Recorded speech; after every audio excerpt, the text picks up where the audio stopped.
Assalamualaikum warahmatullahi wabarakatuh.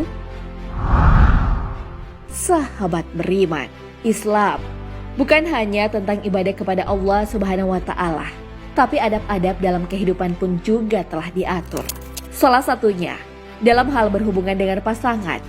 Berhubungan dengan pasangan dinilai sebagai sebuah ibadah. Nilai ibadahnya lebih tinggi dari sedekah. Dalam Islam telah diberitahukan hal-hal yang bisa memuaskan suami dalam berhubungan. Apa sajakah itu? Lalu bagaimana jika istri sedang haid?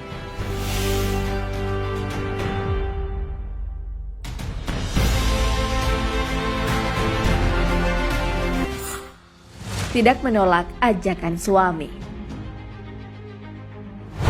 Berhubungan intim adalah nafkah batin suami kepada istrinya. Suami memiliki hak kepada istrinya sepenuhnya. Seorang istri tidak dianjurkan menolak saat suami menginginkan berhubungan. Pentingnya memenuhi ajakan suami ini telah disebutkan dalam hadis. Jika seorang laki-laki mengajak istrinya, maka sang istri harus mendatanginya sekalipun sedang berada di dapur. Hadis riwayat Tirmizi.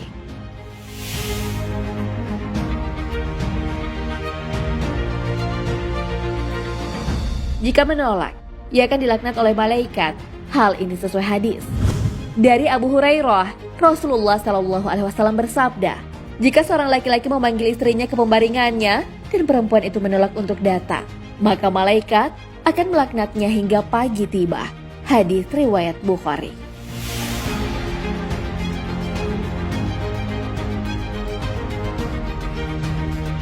Ibnu Hajar dalam kitab Fathul Bari bahwa hadis ini dimaksudkan untuk istri yang menolak ajakan suami tanpa uzur yang jelas.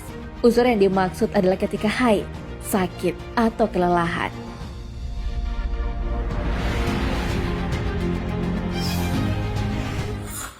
Berhias. Berhias yang dimaksudkan bertujuan untuk menarik perhatian pasangan yang sudah halal. Hal ini bahkan bernilai ibadah. Dalam sebuah hadis disebutkan bahwa istri yang bisa menarik perhatian suami adalah istri yang terbaik.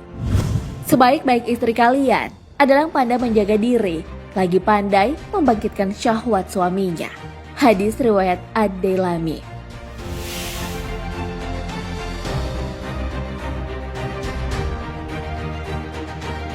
Berhias bisa dilakukan dengan memakai pakaian yang disukai oleh pasangan, merapikan rambut, bisa juga melakukan perawatan tubuh sebelum berhubungan dengan suami.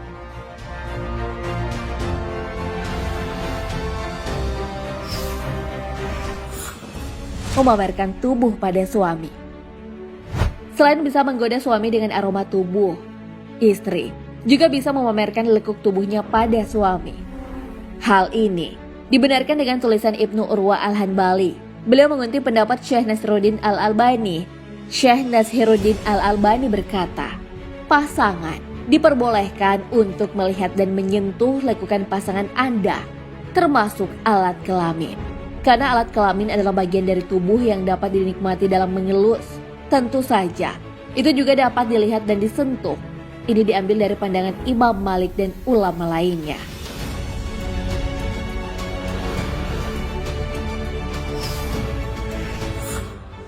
Berdoa.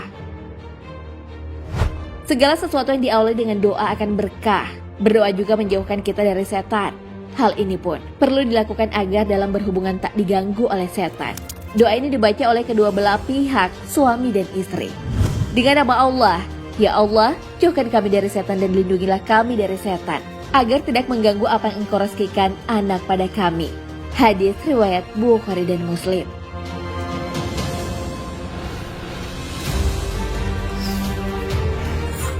Ada pengantar. Rasulullah SAW mengingatkan kepada umatnya agar ada pendahuluan atau pengantar dalam berhubungan. Jangan sekali-kali seseorang di antara kamu mencampuri istri seperti bercampurnya binatang, tetapi hendaklah ada pengantarnya. Ada yang bertanya, apakah pengantarnya itu wahai Rasulullah? Beliau menjawab, cuman dan perkataan. Hadis riwayat Abu Mansur dan Ad-Dailami.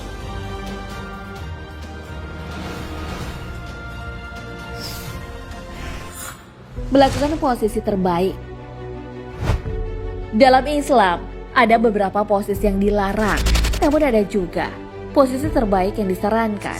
Posisi itu adalah suami berada di atas istri.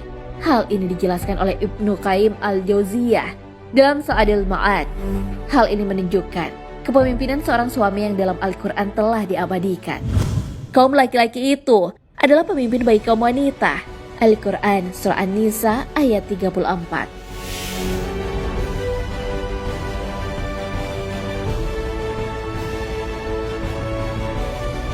Rasulullah Shallallahu Alaihi Wasallam pun juga telah menganjurkan cara berhubungan bagi suami. Datangilah dari depan dan dari belakang, namun jangan masuki dubur dan ketika waktu haid. Hadis riwayat Tirmizi, Ibnu Hibban dan Baihaqi.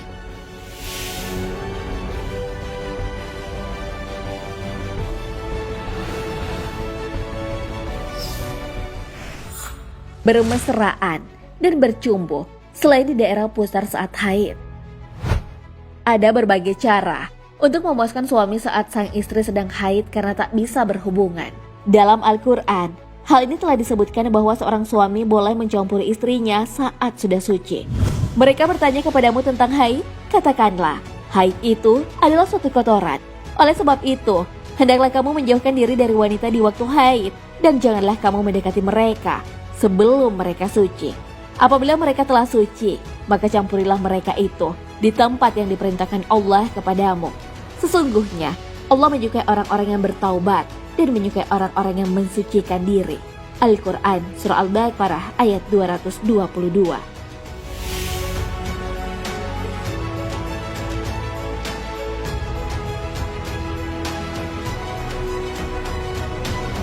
Suami masih bisa mencumbui istrinya selain di daerah pusar sampai lutut.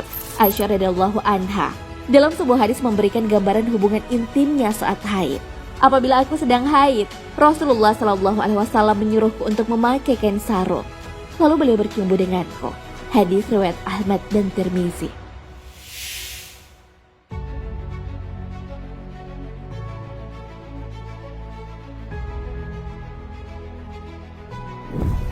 Istri-istri Rasulullah Shallallahu Alaihi Wasallam juga membenarkan hal tersebut. Muawiyah bin Abu Sufyan bertanya kepada Ummu Habibah, apa yang kamu perbuat bersama Rasulullah Shallallahu Alaihi Wasallam ketika sedang haid? Dia pun menjawab, begitu haid, seorang dari kami segera mengencangkan kain sarungnya sampai pertengahan kedua paha, lalu berbaring bersama Rasulullah Shallallahu Alaihi Wasallam. Hadis riwayat Ibnu Majah.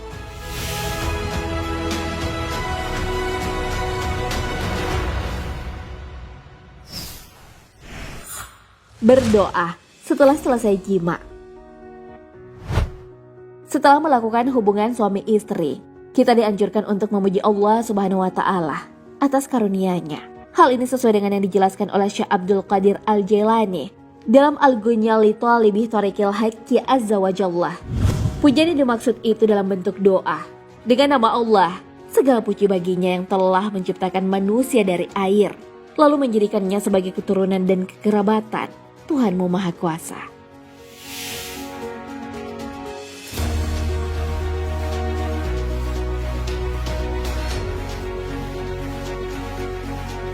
Nah, sahabat beriman, itulah langkah-langkah dalam memuaskan suami saat berhubungan intim. Ada hal-hal yang harus diperhatikan sebelum melakukan hubungan intim, seperti berhias atau berusaha mempercantik diri, menggoda suami, tidak menolak ajakannya, dan sebagainya. Tentu saja, hal ini dilakukan agar suami merasa senang dan puas. Namun tentu saja tak hanya istri yang berkewajiban membuat suaminya puas. Suami pun harus memperlakukan istri dengan baik agar tercipta kepuasan bersama. Apalagi sampai melakukan hal-hal yang dilarang, seperti menyetubuhi di dubur. Hal ini sesuai hadis. Allah tidak akan melihat orang laki-laki yang bersetubuh dengan sesama laki-laki, atau orang laki-laki yang menyetubuhi perempuan di duburnya. Hadis riwayat Tirmizi dan An-Nasa'i. Allahu a'lam bishawab. Sahabat beriman, jangan lupa berbagi informasi dengan share video ini karena sebaik-baik manusia adalah paling bermanfaat bagi manusia. Wassalamualaikum warahmatullahi wabarakatuh.